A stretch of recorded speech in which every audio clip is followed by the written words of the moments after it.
In the underworld, I am the monster parents tell their children about. But in the halls of St. Meridian, the real monsters wear white coats and carry stethoscopes. Hyun-Wook steps out, tailored suit, cold eyes, a man who commands silence just by breathing. He's here for his mother's checkup. But then, the sliding doors burst open. Renee Porter stumbles out. She isn't just crying, she's grieving for someone still alive. She's clutching her bag like it holds her own death warrant. As she disappears into the rain, Hyun-Wook doesn't see a stranger, he sees a soul trapped in a cage he knows all too well. The iron-scented air of the hospital parking garage felt heavier than usual. For Baek Hyun-Wook, the world was built on a foundation of visible and invisible threads, he spent his life pulling them to see who jumped. Today, the thread was a woman whose name he didn't even know yet, a woman who carried a weight that made her spine curve like a dying willow. Hyun-Wook sat in the back of his darkened sedan, the engine silent. His mother had been settled safely at home hours ago, but he had returned, driven by a visceral itch. He watched the staff entrance through the plume of smoke from his cigarette. "Sir," his driver, Jin-soo, murmured. "Shift change was 10 minutes ago. Are we sure she's coming out?" "Fear makes people linger," Hyun-Wook replied, his voice a low grade of gravel. "She's checking the corners. She's waiting for the light to change. She's terrified of what's waiting in the dark." When Renee Porter finally emerged, she didn't just walk, she scurried.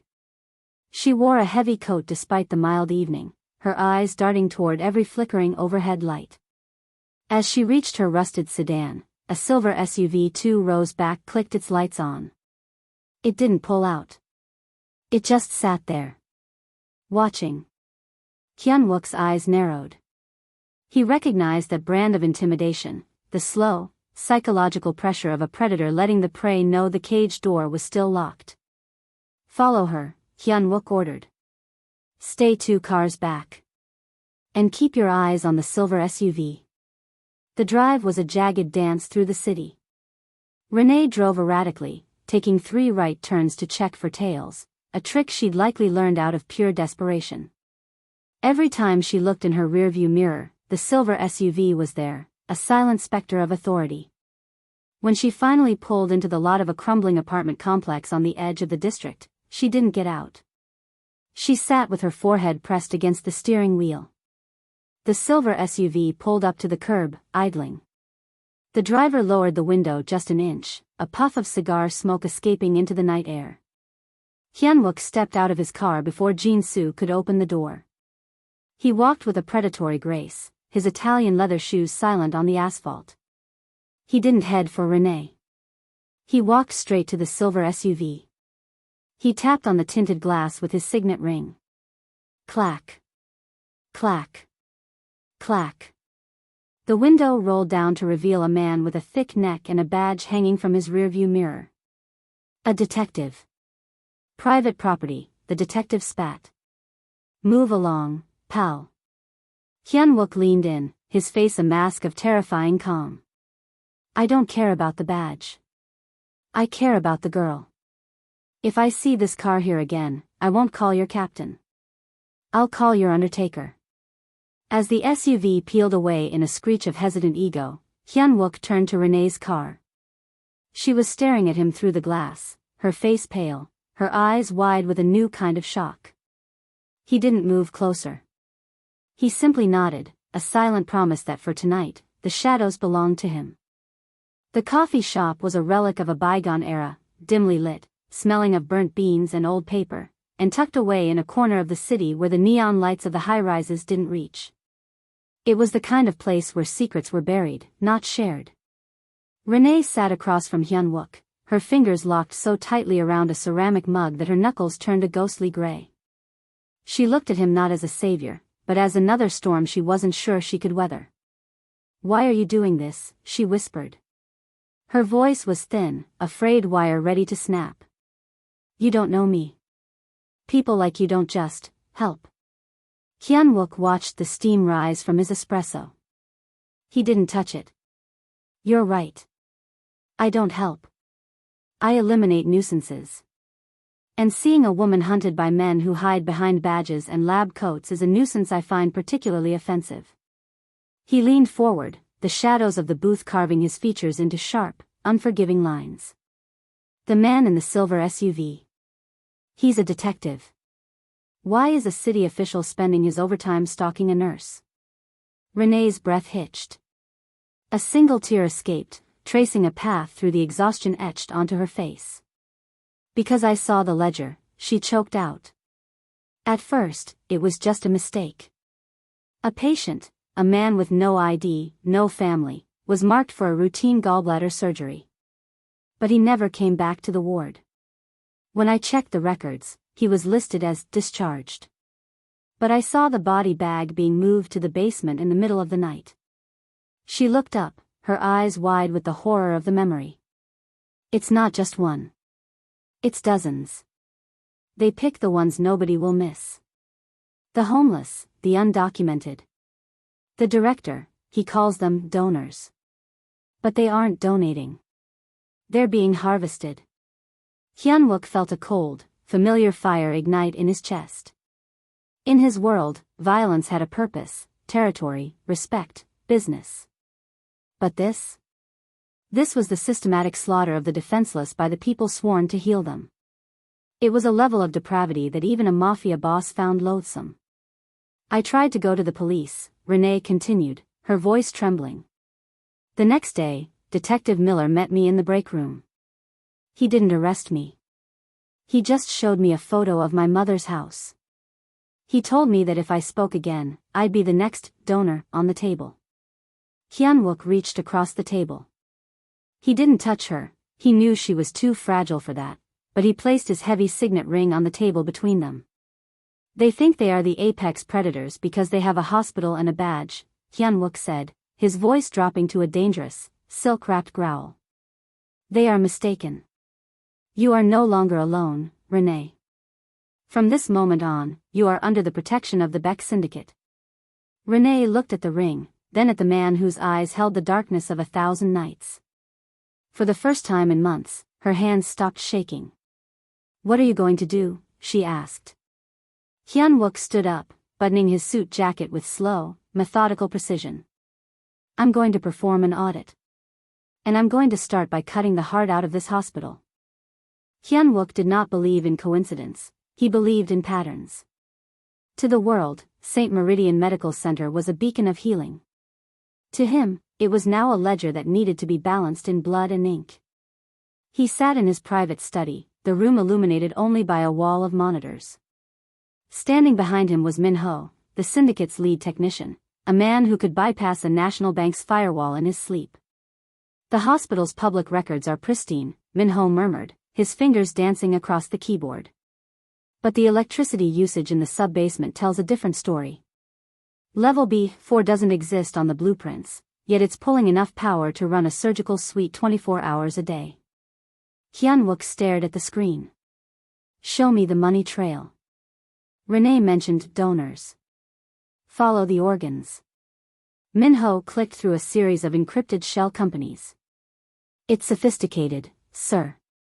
The payments aren't coming through the hospital. They're being funneled through a medical supply company called Aegis Corps. From there, the money splits. It hits offshore accounts in the Cayman Islands, but 30% stays local. It's being used to pay off the cleaners. The police, Hyun-Wook stated. It wasn't a question. Exactly. Detective Miller and 4 others on the Organized Crime Task Force are on the payroll.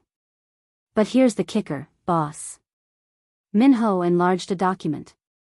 The director isn't just selling to the highest bidder. He's running an auction. There's a digital waiting list for hearts, kidneys, and livers. The prices start at $500,000.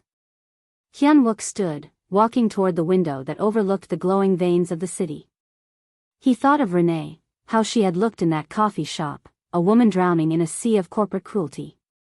The director and his surgeons had turned a sanctuary into a slaughterhouse, treating human beings like spare parts in a warehouse.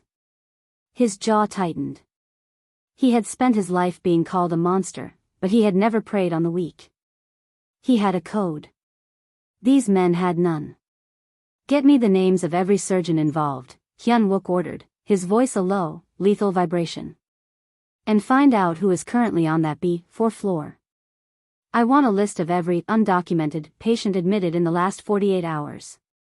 What's the plan, sir? Jin-soo asked, appearing from the shadows by the door, his hand already resting on his holster. Hyun-Wook turned, his eyes reflecting the cold blue light of the monitors. An audit isn't just about finding the debt, Jin-soo. It's about collecting it. We start by draining their accounts. Then, we drain their hope. He picked up his phone and dialed a number that few people possessed. It's Baek, he said when the line connected. I need the heavy hitters moved to the medical district. We're going to perform a transplant of our own. We're removing a cancer from this city. The night air outside Renee's apartment was thick with the scent of rain and rot. Inside, she sat on her sofa, the lights turned off, watching the street through a sliver in the blinds. She felt like a ghost haunting her own life. Every creak of the floorboards, every gust of wind against the glass, sounded like the footsteps of Detective Miller coming to finish his threat. She looked at the heavy signet ring Hyun-Wook had left with her. It felt cold, a piece of ancient iron that carried the weight of a man she didn't understand. Was she trading one monster for another? Suddenly, a pair of headlights swept across her ceiling. A silver SUV pulled up to the curb, its engine idling with a low, taunting rumble. Renee's heart hammered against her ribs. It was him. Miller. Two men stepped out of the vehicle. They didn't hide their faces. They didn't need to, they owned the badge. Miller adjusted his holster, a smirk playing on his lips as he looked up at her window. He signaled to his partner, a thick-set man carrying a heavy crowbar. They began to walk toward the entrance of her building, their boots echoing with the rhythm of an executioner's march. Please, Renee whispered, closing her eyes. Please. The men reached the front steps, but they didn't make it to the door. From the shadows of the alleyway, three figures emerged. They didn't run, they materialized like ink drops in water. They were dressed in charcoal gray suits, their faces expressionless. Detective Miller, a voice rang out, calm, cultured, and terrifying. Jin-soo stepped into the light of the street lamp, his hands folded neatly in front of him. Behind him, two of the Baek Syndicate's enforcers stood like twin pillars of stone. Miller stopped, his hand flying to his hip. Get the hell out of here. This is a police investigation. You're interfering with official business. Jin-soo didn't flinch. The only business being conducted tonight is a change in security. This building, and the woman inside, are now under the stewardship of Baek Hyun-Wook. Miller laughed, a harsh, jagged sound. Baek? He's a thug in a nice suit. Tell him to stay in his lane before I throw him in a cage. Jin-soo took a single step forward. The air seemed to chill. The boss doesn't like cages. He prefers graveyards. He sent us to give you a message. The donors are no longer available for purchase. And you? You're no longer on the payroll. Miller's partner lunged forward, swinging the crowbar. He was fast, but Jin-soo was a ghost. In a blur of motion, Jin-soo caught the man's wrist, twisted it until the bone groaned, and drove a knee into his solar plexus. The officer crumpled into the wet pavement, gasping for air. Jin-soo turned back to Miller, who was now staring down the barrels of two silenced pistols held by the other enforcers. Go home, detective, Jin-soo said softly. While you still have a home to go to. Upstairs, Renee watched the silver SUV scream away into the night. She looked back at the ring on her table. For the first time, she didn't see a piece of jewelry. She saw a shield. The city screamed with the sound of a coming storm. Hyun-Wook sat in the back of his armored sedan, the leather interior smelling of expensive tobacco and cold intent. He was headed toward the medical district to finalize the transplant, but the atmosphere felt wrong. The streets were too empty, the traffic lights timed with a suspicious precision. Sir, Jin-soo said from the driver's seat, his eyes glued to the side mirror. The black van behind us has skipped 3 lights to stay on our tail. And there's a garbage truck blocking the intersection at 5th and Main. Hyun-Wook didn't blink. He adjusted his silk tie. The director is getting desperate. He knows we've touched his money. A cornered rat doesn't run, it bites. As they entered the narrow corridor of the industrial bridge, the garbage truck suddenly swerved, jackknifing across the lanes with a screech of metal on asphalt. Behind them, the black van accelerated, slamming into the rear of Hyun-Wook's convoy to pin them in. Before the smoke could clear, the doors of the van slid open. 4 men in tactical gear emerged, not street thugs, but professional mercenaries hired with the hospital's blood money. They opened fire, the rhythmic thud-thud-thud of high-caliber rounds echoing off the bridge's concrete pillars. "Stay down!" Jin-soo yelled, drawing his weapon. Hyun-Wook didn't stay down. He sat perfectly still as bullets spiderwebbed the reinforced glass. He watched the gunman with the detached interest of a god watching ants. To the director, this was an assassination. To Hyun-Wook, it was an admission of guilt. "They think I am just another criminal they can silence," Hyun-Wook whispered, a predatory smile ghosting his lips. "They think I fear the end." He reached into the console and pulled out a heavy, matte black handgun. "Jin-soo. Open the door." "Sir, it's a kill zone." "Open it." The door hissed open. Hyun-Wook stepped out into the chaos. He didn't crouch, he didn't run. He moved with a terrifying, rhythmic grace. A mercenary turned to aim, but Hyun-Wook was faster. 2 shots, clinical and precise, found the gaps in the man's body armor. The bridge became a symphony of violence. Hyun-Wook's enforcers spilled out of the escort vehicles, returning fire with disciplined lethality. Amidst the sparks and the shattered glass, Hyun-Wook walked toward the mercenary leader, his eyes reflecting the cold fire of the burning garbage truck. The leader fumbled with his magazine, terror finally breaking through his professional mask. He looked at Hyun-Wook and saw not a man, but the personification of every sin he had ever committed. Hyun-Wook leveled his weapon at the man's throat. "Tell the director he missed," he said, his voice cutting through the gunfire like a blade. "And tell him I'm coming to his office. Not to talk. To collect." He didn't pull the trigger. He didn't have to. The man dropped his gun and fell to his knees, broken by the sheer weight of the aura surrounding the boss of the Baek Syndicate. Hyun-Wook turned back to his car, his suit uncreased, his breathing steady. The ambush was over. The war, however, had just begun. The sub-basement of St. Meridian didn't smell like a hospital, it smelled like an industrial freezer, sterile, metallic, and devoid of hope. Hyun-Wook moved through the restricted corridor of level B4, his presence a dark stain against the blinding white tiles. Behind him, his men had already silenced the security station, the digital feeds looped to show nothing but empty hallways. He stopped in front of a heavy steel door marked with a red light. "Surgical Suite 1." He didn't knock. He kicked the door's electronic lock, and it yielded with a mechanical groan. Inside, the air was thick with the hum of life support machines. On the table lay a young man, barely 20, his skin the color of ash. Beside him stood a surgeon, his scalpel poised over the boy's abdomen like a butcher's knife. 2 nurses stood frozen, their eyes wide above their masks. "The patient was admitted for dehydration," Hyun-Wook said, his voice a low, terrifying vibration that seemed to vibrate the surgical instruments. "I don't see a saline drip. I see a harvest." The surgeon, a man whose name tag read Dr. Eris, trembled, the scalpel shaking in his gloved hand. You can't be here. This is a sterile field. This man is a John Doe, he's brain dead. He's a student from the East Side whose mother has been looking for him for 3 days, Hyun-Wook interrupted, stepping into the light. He didn't look at the doctor, he looked at the boy on the table.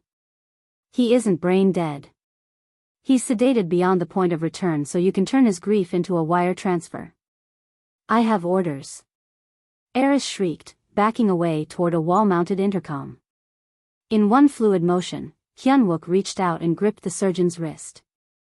The bone snapped with the sound of a dry twig. The scalpel clattered to the floor. Eris let out a strangled cry, falling to his knees as Hyun-Wook leaned over him. "You took an oath to do no harm," Hyun-Wook whispered, his eyes as cold as the morgue upstairs. "In my world, we don't have oaths. Only consequences. If that boy's heart stops beating before the paramedics arrive, I will ensure yours is the next one on the market." He turned to the nurses, who were paralyzed with fear. "Call the real emergency services. Use the private line. Tell them there has been an administrative error."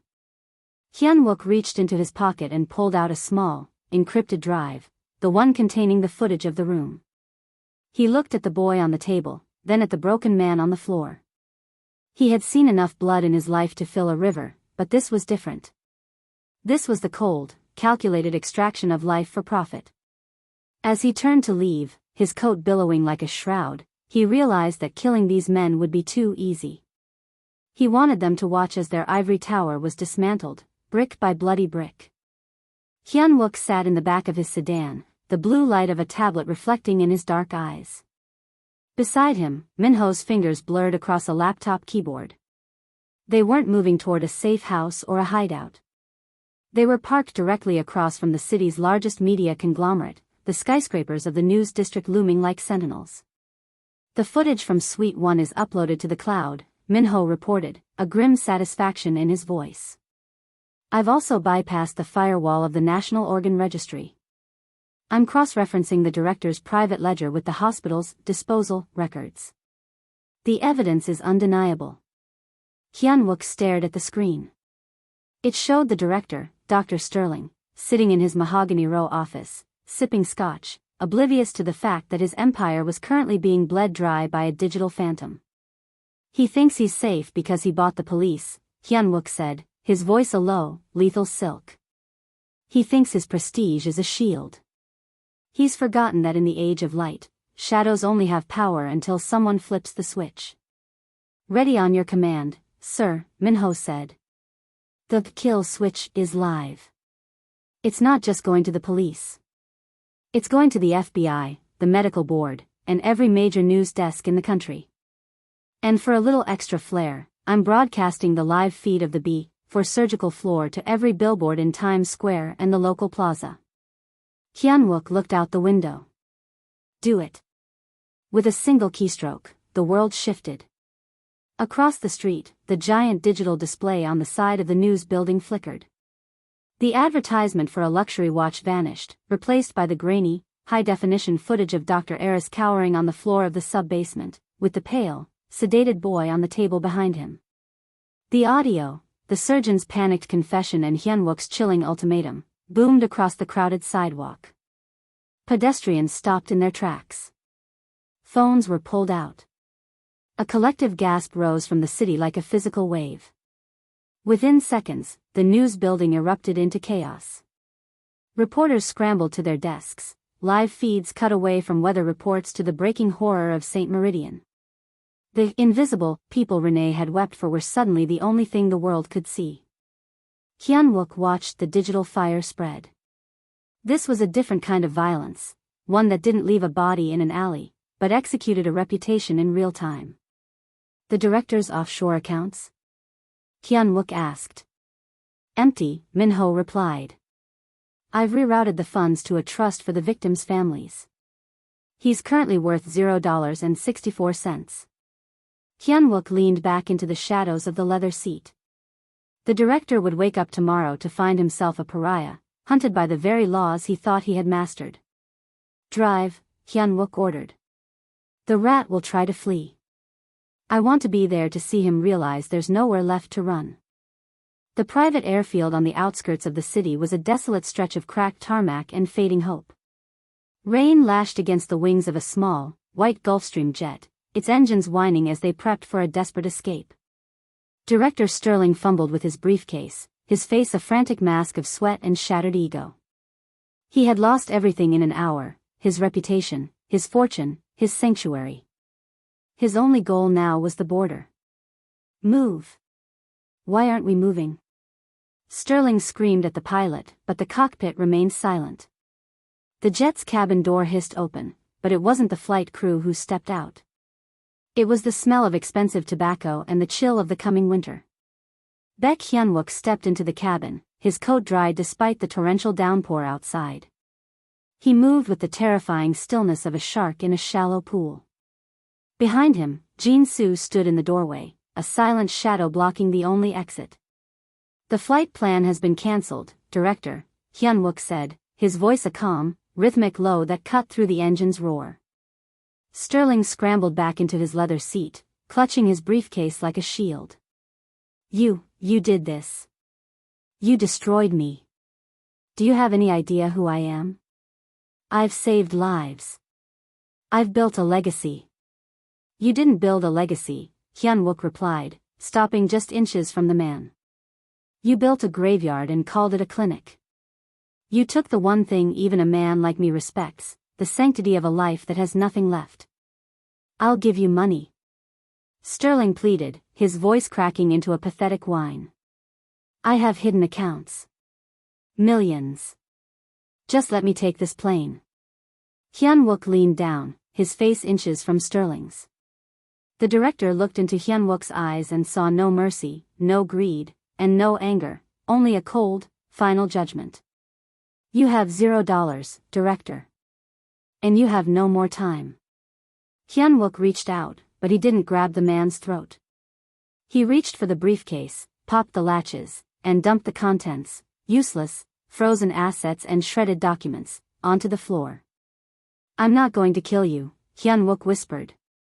Sterling's eyes widened with a flicker of hope, but it was extinguished instantly by Hyun-Wook's next words. "In my world, death is a mercy. In yours, the law is a cage. Look outside." Sterling turned to the window. The airfield was no longer empty. Dozens of blue and red lights strobe flashed against the rain. Federal agents, the very ones Sterling had spent years avoiding, were swarming the tarmac. The invisible people he had exploited were now represented by a wall of federal steel. "I'm leaving you for them," Hyun-Wook said, straightening his suit. "And I'm leaving you for the families. Every face you tried to erase is waiting for you at the courthouse." As the FBI breached the cabin, Hyun-Wook walked past them. They didn't stop him, his work was done, and his tracks were ghosts. He stepped out into the rain, the weight of the city feeling just a little lighter.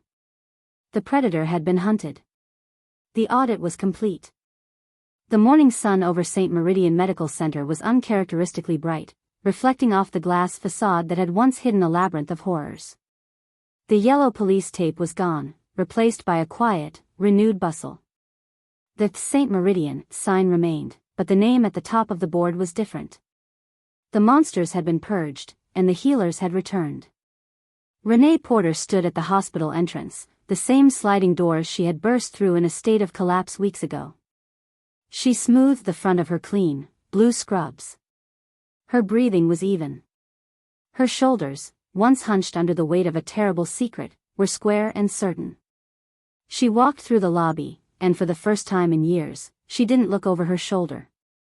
She didn't fear the men in suits or the click of a detective's heel. She was no longer a victim waiting for the end, she was a witness who had survived the beginning.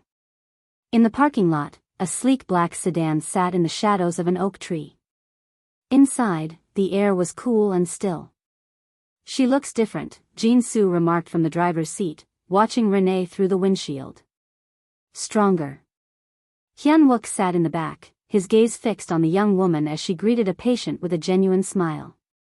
He didn't have a cigarette today. He didn't have a ledger. He simply watched. "Fear is a toxin," Hyun-Wook said, his voice a low, thoughtful rasp. "Once it's flushed out, the soul has room to breathe again." "And what about us, sir?" Jin-soo asked. "The Syndicate's accounts are healthy, the police have stopped sniffing around, and the director is facing 4 life sentences." "Is the debt settled?" Hyun-Wook looked down at his hand, the hand that had broken a surgeon's wrist and leveled a gun at a mercenary. He was still the head of the Baek Syndicate. He was still a man who lived by the blade. But as he looked at Renee, he realized he had done something he never thought possible. He had used his darkness to create a small, stubborn pocket of light. "The debt is settled," Hyun-Wook replied. He pulled a small envelope from his pocket, a letter from his mother, thanking him for the wonderful new doctor he had recommended for her follow-up. He tucked it away, a ghost of a smile touching his lips. "Drive, Jin-soo," he ordered softly. As the sedan pulled away from the curb, Renee happened to look toward the street. She saw the familiar black car merging into the flow of city traffic. She didn't wave, and he didn't stop. They were from two different worlds, one built on hope, the other on blood, but for a brief, violent moment, those worlds had aligned to save a life. She watched the car disappear into the concrete jungle, then turned and walked back into the hospital. She had a shift to start, and for the first time, she wasn't afraid of the dark. Hyun-Wook leaned back into the shadows of the leather seat, the city blurring past him. He was still a monster, perhaps. But as the sun hit the glass of the high-rises, he felt, for the first time, like a man who was finally going home.